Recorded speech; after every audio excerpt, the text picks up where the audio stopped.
Clifton Heritage National Park is a very important part of Bahamian heritage. It is the only place where it has been authenticated that all three of the major civilizations that have passed through the Bahamas are represented. The Lucayan civilization, the European civilization, and the African civilization. These are the three pillars of Bahamian culture. Each of these civilizations are represented in a very strong way on this site, which is known as Clifton Heritage National Park.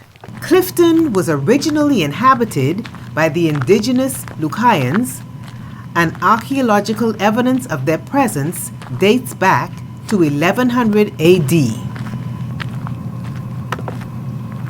The Lucayans were the first indigenous Americans encountered by Christopher Columbus when he became the first Bahamian tourist. He called the inhabitants Indians, but they called themselves Lucayans, which means island people. Shortly after contact, the Spanish kidnapped and enslaved Lucayans, with the genocide culminating in complete eradication of Lucayan people from the Bahamas by 1520. Clifton was later occupied by buccaneers or pirates and freebooters. It became the site of a loyalist plantation in the late 18th century, characterized as being remote from the hustle and bustle of Nassau. The Great House was built by John Wood in 1788. The original architecture resembled that of Louisiana and South Carolina. It was later owned by William Wylly. Loyalists were persons who wanted to remain loyal to Britain after the American War of Independence ended in 1783. Many of them left North America and settled in the Bahamas, which was a British colony. These loyalists brought with them influences as well as the cultures of their slaves who accompanied them.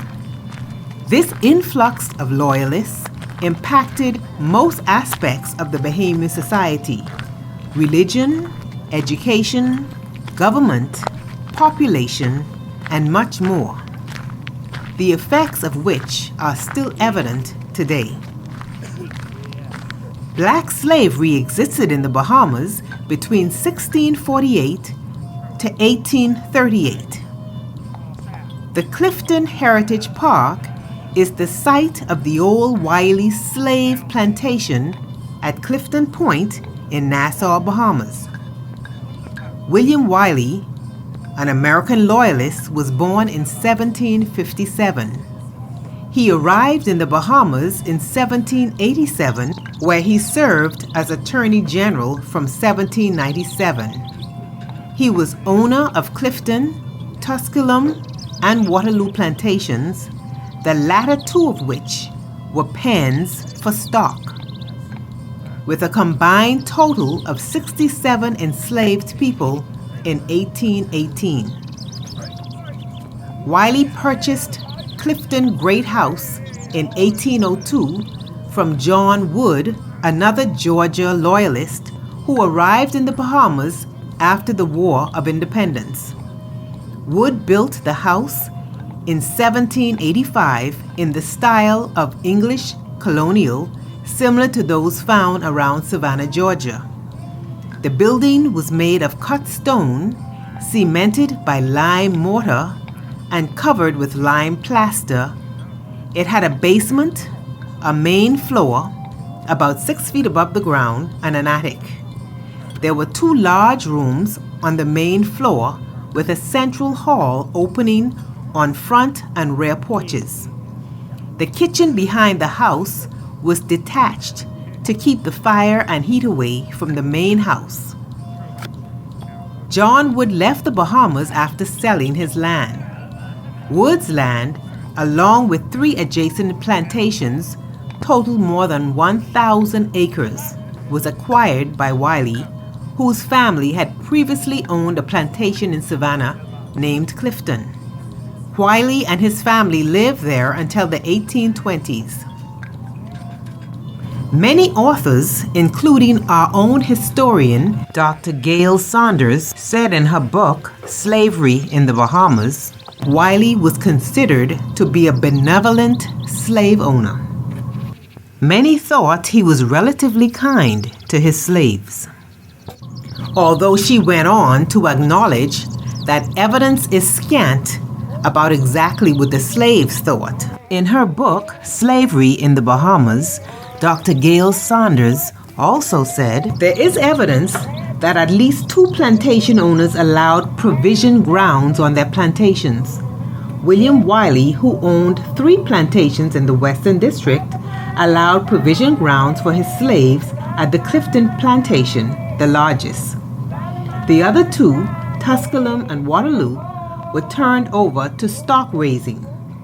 Wylly allowed his slaves one day to raise or purchase their own provisions and also gave them Saturdays off so that they could take their stock to the market. Wylly also continued to give his slaves half of their usual allowance, but later changed it. Instead, he gave them 2 days off to tend their crops. They then, in his words, had to work or starve. At the Wylly Plantation in Clifton, each man and his wife had to plant 2 acres of provisions, and when they had potatoes or other bulky articles to carry to market, Wylly allowed them to use his boat. Those slaves who were unable to raise their own provisions because of disability received full weekly allowances. The crops grown at the provision grounds at Clifton included guinea corn, Indian corn, yam, potatoes, pumpkins, squash, peas, beans, okra, benny, groundnuts, eddies, plantains, bananas, watermelon, and muskmelon. Slaves also raised chickens and hogs. William Wylly drew up and had published in 1815 regulations for the government of the slaves at Clifton and Tusculum in New Providence. These regulations made elaborate provision for baptisms, instructions in the Christian religion, regular attendance at chapel, for the furnishing of prayer books, and the reading of the Bible for Wylly's slaves who lived at his 2 farms. However, the majority of the 1796 Act dealt with policing regulations and the restrictions on the slave's travel, his right to possess or carry arms, and his right to assemble.